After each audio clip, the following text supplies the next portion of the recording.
He'd been selling his cotton candy for several weeks, but that day, for the first time since he'd taken to the streets with those candies, he had not sold one.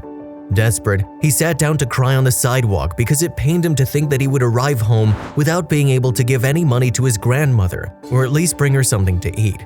But just at that moment when his crying was inconsolable, an angel appeared in his path and changed his life forever. When Joshua was born, his parents did not expect him. It was a relationship between two irresponsible teenagers who lived without thinking about the consequences of their actions. Those young people didn't care about anything other than enjoying the pleasures of their age, going from party to party, consuming alcohol, and believing that this accelerated life would last forever. Also, if you have not done so already, please subscribe to our channel and click that notification bell to get inspired by these real-life stories every day. Now, back to the story. The first shock came precisely when she discovered she was pregnant. The boys had never been careful in their relationships, and sooner or later it was bound to happen. Unfortunately, when the mother-to-be told her boyfriend that she was pregnant, he immediately changed. He began to avoid her, went several days without seeing her, and finally blatantly told her that he had no plans to become a father and that he was ready to go live with an uncle in another city to avoid the problem. Although the girl felt a lot of anger for those words, she wasn't able to tell her mother what was happening because stronger than the hatred she felt was the fear that her mother would not understand her and throw her out of the house. By the time her stomach had grown big enough to be able to continue cheating on her, it was too late as her boyfriend had already left the city she lived in for good. Fortunately for the young woman, her mother understood. She told her that she could count on her and that she wasn't going to abandon her. Together and with much love, they faced the months of gestation of the little boy who, when he was born, made them forget for a while the problems and those women who gave themselves fully to his care.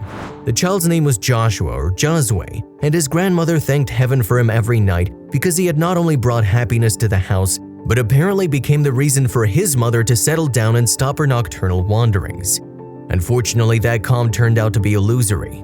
When Joshua was just a year and a half old, his young mother began going out to parties and arriving home in the wee hours of the morning again. Joshua's grandmother warned her that she was no longer willing to tolerate such antics and that if she continued, she'd have to leave the house with the little one. The girl, however, knew very well that her mother had already grown too fond of the child to be able to remove him from her life, so she paid no attention to the scoldings and continued going out almost every night. The fights between mother and daughter continued daily, as did the young girl's increasingly frequent drunkenness. At this rate, it was only a matter of time before her bad steps caused her to stumble again. Joshua was not even 5 years old when his mother met another man who once again deluded her with false promises of eternal love. The young girl let herself be carried away by that man who entangled her with his easy words. One day, unexpectedly, the boy proposed to her that they go live together in another city, that he would work so that she could rest. Innocent and naive, the young woman accepted, and from then on, she lived through hell, since Prince Charming turned out to be an ogre who mistreated her and was unfaithful. However, pride never allowed her to return to live with her son. Joshua would henceforth be raised by his grandmother. Although she was hurt by her daughter's departure, the woman quickly regained her happiness because of all the joy her grandson transmitted to her. The little boy grew close to his grandmother, loving her, respecting her, and looking forward to the day when he would be able to repay her for all she'd done. But as he got a little older, Joshua began to notice that other children his age who'd retired from school were already working and had money of their own, and so the idea was born in him to follow her example. When the boy turned 13, his grandmother fell ill, and he decided not to go back to school and to work. The woman suffered a lot because she felt guilty about her grandson's decision, but her nagging him to please go back to school was useless. After all, he was right. Without the income he received from her, he was now obliged to work to earn the money he needed to survive. Joshua was a noble soul, and abandoning the expectation of continuing his studies to go out to work in the street in the sun and water was not something to be ashamed of, but on the contrary, something he felt proud of, because it represented the opportunity to finally be able to give back to his grandmother all that she'd done for him.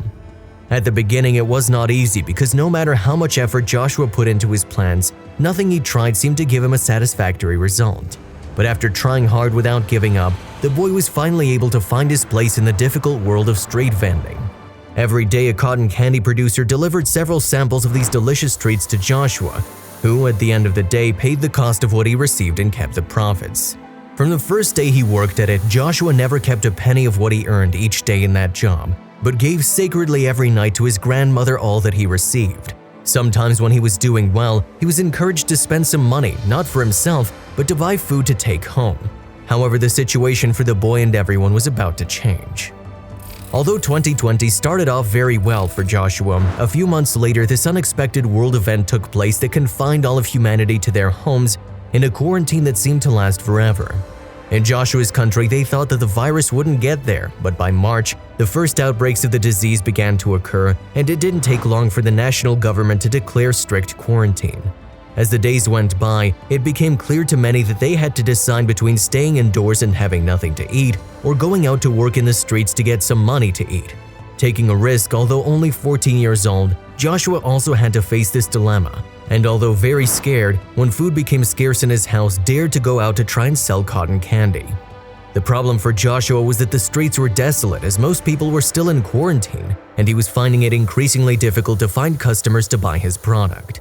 Each time the situation became more difficult, until finally the day came when no matter how hard he walked, the afternoon came, and Joshua had not been able to sell a single one of his cotton candy. It was then when, in desperation, he threw himself on a sidewalk to cry, suffering at the thought that he wouldn't be able to bring money or food to his beloved grandmother that day. But just when he was at his weakest, an angel appeared in his life to change it forever. It was Arturo, a philanthropist who had created an institution to help those most affected by the pandemic, and who every day walked the streets of that city in search of people to help. When he met Joshua, he approached him and asked him the reason for his tears. Within minutes, the boy told him his life story. Moved, Arturo offered to pay for medical treatment for his grandmother and to give a monthly maintenance allowance to the family so that they could continue to support themselves, on the sole condition that the boy would stop working and return to school, even if it was by virtual means since the pandemic had closed the educational institutions. And so, they currently live with the grandmother of the child, every day in better health, and with Joshua following his classes online, anxious that the day comes when schools open and he can return to the classroom to fulfill his grandmother's dream of someday being a great professional. If you like the video, don't forget to leave a like and leave your opinion in the comments. Subscribe for more stories like this one and share with your friends. See you next time. If you liked the video, please give it a thumbs up and consider sharing it with someone who may find it interesting. Thanks for watching, and I'll see you in the next video.